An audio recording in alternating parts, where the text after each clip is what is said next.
ഈ പരിമിതി കൊണ്ടാണ്. KP റഹ്മത്തുള്ള കൂടി നമുക്കൊപ്പമുണ്ട്. ശ്രീ KP റഹ്മത്തുള്ള, അൻവർ ഒരുപക്ഷെ ചില കോൺഗ്രസിൻ്റെ വോട്ടുകളെ സ്വാധീനിക്കാൻ കഴിയുന്ന ചില വൈകാരിക വിഷയങ്ങൾ അവിടെ എടുത്തിട്ടുണ്ട്. പ്രത്യേകിച്ച് ആര്യാടൻ ഷൗക്കത്താണ് ലക്ഷ്യം. അൻവറിൻ്റെ നീക്കം ഏറ്റവും ബാധിക്കുക അത് UDF സ്ഥാനാർത്ഥിയെ തന്നെ ആയിരിക്കും. UDF സ്ഥാനാർത്ഥിയെ തന്നെയായിരിക്കും ബാധിക്കുക എന്നുറപ്പാണ്. കഴിഞ്ഞ കുറച്ചു മാസങ്ങളായി അൻവർ UDF-നോടും അവരോടൊപ്പവുമാണ് ഉള്ളത്. VD സതീശൻ വെച്ച് താമസിപ്പിച്ചത് UDF ഉന്നതാധികാര സമിതിയുടെ തീരുമാനങ്ങൾ വെച്ച് താമസിപ്പിച്ചതിന്റെ അനന്തരഫലമാണ് ഇപ്പോൾ UDF അനുഭവിച്ചുകൊണ്ടിരിക്കുന്നത് എന്ന് കൃത്യമായിട്ട് പറയണം. ഈ അടൂർ പ്രകാശ് ആണെങ്കിലും MM ഹസനാണെങ്കിലും VD സതീശൻ അടുത്ത ദിവസം അൻവറും UDF-ലുണ്ടായിരിക്കും.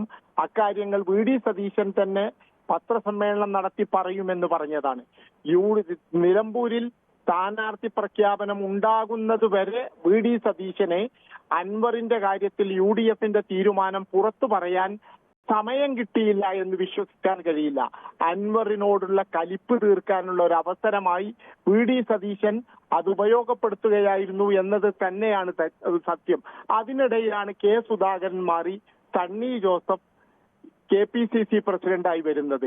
K സുധാകരനായിരുന്നു KPCC പ്രസിഡന്റ് സ്ഥാനത്തെങ്കിൽ വെച്ച് താമസിപ്പിക്കാൻ VD സതീശനെ അനുവദിക്കുമായിരുന്നില്ല എന്നത് വളരെ വ്യക്തമാണ്.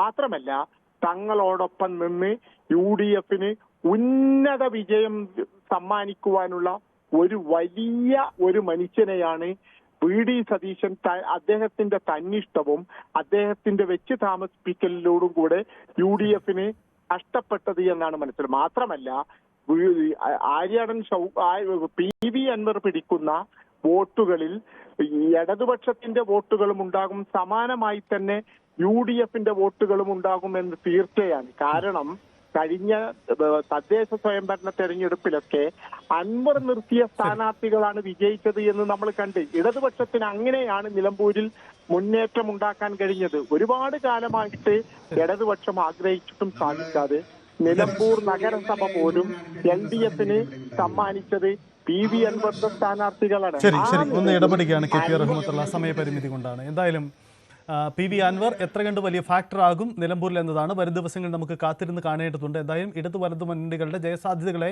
സ്വാധീനിക്കാൻ അൻവറിന് കഴിയുമെന്നും മാത്രമല്ല, അൻവർ ഇനി നടത്താൻ പോകുന്ന നീക്കങ്ങൾ കൂടി നിർണായകമാണ്. അൻവറിനെ തള്ളിപ്പറയുമ്പോഴും അൻവറിൻ്റെ രാഷ്ട്രീയ നീക്കങ്ങൾ